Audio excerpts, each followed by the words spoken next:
की भूमि पर माला स्वरूप पर कल देश के प्रधानमंत्री नरेंद्र मोदी जी भी आए थे, तो बड़ी खुशी का दिन है। एक बार सभी मिलके मेरे साथ देवनारायण भगवान का जयकारा लगाएंगे। बोलो श्री देवनारायण भगवान की। मौसम खराब चला जा रहा है, थोड़ी सुस्ती, जोरदार हाथ खड़ा करके बोलो श्री देवनारायण भगवान की। धन्यवाद।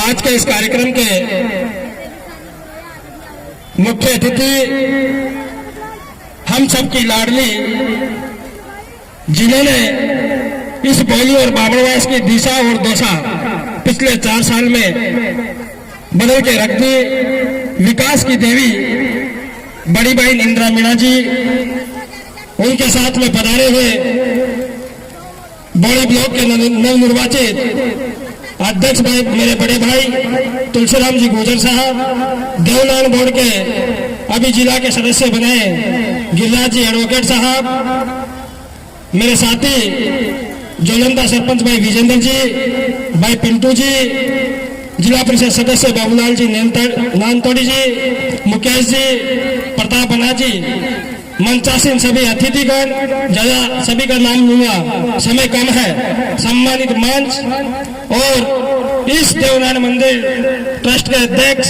श्रीमान जगदीश जी विदुड़ी साहब, रामराज जी, रामकरण जी, गासी जी रगड़ साहब,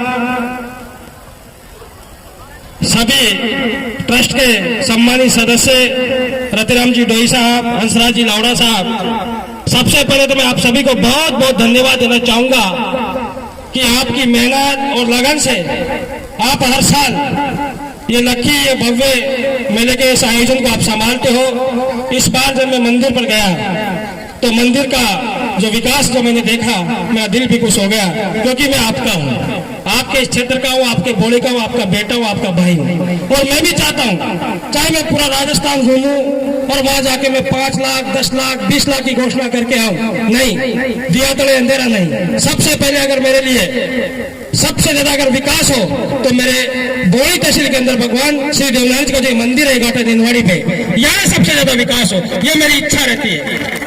और जो अपना होता है, जो आपका होता है, उसके दिल में जरूर आता है। तो मैं पिछले 4 साल पहले भी मैं यहाँ पर आया था 2018 में, आप लोगों ने मुझे बुलाया था, बड़ी धूमधाम से आप लोगों ने मेरा स्वागत किया था एक बेटे के रूप में। जिस प्रकार का जोश और उत्साह 2018 में था, उसी मंच पर माननीय विधायक महोदया भी थी, और हमने भगवान श्री देवनारायण से यही मन्नत मांगी थी कि आप विधायक बन के जरूर आवे। तो भगवान श्री देवनारायण ने और आप लोगों के सबके आशीर्वाद से, 36 कौम के आशीर्वाद से और विशेषकर मेरे इस गुर्जर समाज के आशीर्वाद से आप विधायक बन के आए, आप लोगों का आशीर्वाद रहा। मैं आप सभी लोगों से निवेदन करना चाहूंगा, मैं आज भगवान श्री देवनारायण की इस पवित्र भूमि पर खड़ा हूं। आज जो भी हूं, जैसा भी हूं, भगवान श्री देवनारायण का आशीर्वाद है। और अगर आप सच्चे दिल से भगवान श्री देवनारायण का आशीर्वाद मांगोगे, ईमानदारी से कार्य करोगे, तो आप बहुत आगे बढ़ोगे। मुझे पता है कि इंदिरा जी इसी डूंगर पिछवाड़ इलाके से आते हैं, और जब हम छोटे छोटे थे तो हमारे मम्मी पापा कहते थे कि आपको वहां रिश्तेदारी में जाना डूंगर पिछवाड़ में, तो सुन के बड़ा डर लगता था कि क्या पता डूंगर पिछवाड़ कैसा है क्या है। लेकिन आज बड़ी बड़ी इंदिरा मीणा जी की देन है, आपकी लाडली ने डूंगर पिछवाड़ का रुख ही बदल दिया। आज डूंगर पिछवाड़ पिछवाड़ नहीं रहा, मित्रपुरा तहसील हो गई, थाना हो गया, 45 जवान आज थाने के अंदर है। बड़े बड़े कॉलेजों के काम चल रहे हैं, जहां सड़कें टूटी फूटी थी, घाटी में होके, जो कभी आप सोच ही नहीं सकते थे किस घाटी में होके हाईवे निकल जाएगा, घाटी में होके हाईवे निकाल दिया। डूंगर पिछवाड़ को पिछवाड़ नहीं रखा, रिक्को का आना, ये सब काम आप सबके आशीर्वाद से, आप लोगों ने 2018 में जिस जोश और उत्साह के साथ इनको आशीर्वाद दिया था, वैसा ही आशीर्वाद आप आगे भी बनाए रखना। बहुत सीधे साधे बोले हैं, 36 कौम को साथ लेके चलने वाले, लेकिन आपको पता है चुनाव आते हैं, लोग ऐसे ऐसे लोग आ जाते हैं, आपको कुछ समझ में नहीं आएगा।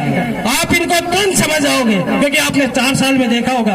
अगर छोटा सा बच्चा भी इनके द्वार पे गया है, मैं सरपंच प्रतिनिधि हूँ ना, तो मैं कोई सरपंच लोग कहते कुछ नहीं, लेकिन मैं प्रतिनिधि जरूर हूँ, मेरा उनमें कुछ हाथ रहा है। तो मैंने देखा लोग कई आशाएं लेके आते हैं। मैं जब गाँव जाता हूँ तो लोग काम के लिए आते हैं, काफी वो करते हैं। और मैं जब बौड़ी के अंदर माननीय विधायक महोदय जी के पास जाता हूँ तो तांता लगा रहता है, इतनी भीड़ रहती है। मैं इनसे पूछता हूँ कि आप थकते नहीं हो? कि नहीं, मुझे ऊर्जा मिलती है। तो ये सब आपका आशीर्वाद है, आपकी देन है। इनके अंदर जो ऊर्जा है, ताकत है, वो आपके आशीर्वादों से है। बौड़ी और बामनवास में इतना भयंकर काम करवाया है। मैं समय कम है इसलिए मैं ज्यादा तो आपको बता नहीं पाऊंगा, लेकिन इतना काम करवाया है कि आपका 70 साल का काम मैं दिल पे हाथ रख के कराऊं, ईमानदारी से कराऊं, और आपके 4 साल का काम एक तरफ है। अगर आप भी दिल पे हाथ रख के कहोगे तो आप भी जरूर मानोगे कि हाँ, हकीकत में 4 साल में बहुत काम करवाया है। आपका यही आशीर्वाद और प्यार हमेशा बना रहे। मैं भगवान श्री देवनारायण से यही कामना करूंगा कि भगवान आपको सुख समृद्धि दे, अच्छी पैदावार दे। अभी फसलों में थोड़ी ठंड ज्यादा थी तो पाला भी पड़ा, तो मैं विधायक महोदय से निवेदन करूंगा कि आप हमारे इन किसान भाइयों का भी ध्यान रखें। जहां जहां पाला पड़ा है उसका सर्वे करवा के उनको मुआवजा दिया जाए, क्योंकि मुझे पता है मैं किसान का बेटा हूँ। मैंने भी खेती की है, मैं भी खेती करता हूँ। आज भी गाँव जाता हूँ तो वही पावड़े चलाते वही काम करते हैं हम खेती का। तो मुझे पता कि किसान इस कड़कड़ाती हुई ठंड में किस प्रकार फसल पैदा करता है, अनाज पैदा करता है, और फिर अगर उसकी फसल बर्बाद हो जाए, उसको मुआवजा नहीं मिले, तो वो कहीं ऋण में चला जाता है, उनका कर्जा हो जाता है, उनको जमीनें बेचनी पड़ती है। और जो आपके सामने जो विराजमान है विधायक महोदय जी, वो भी एक किसान की बेटी है। वो जरूर किसानों के दुख दर्द को समझती है, वो भी एक किसान की बेटी है। इनको भी पता है कि किस प्रकार खेती की जाती है। तो मुझे पूरा विश्वास है कि अगर कोई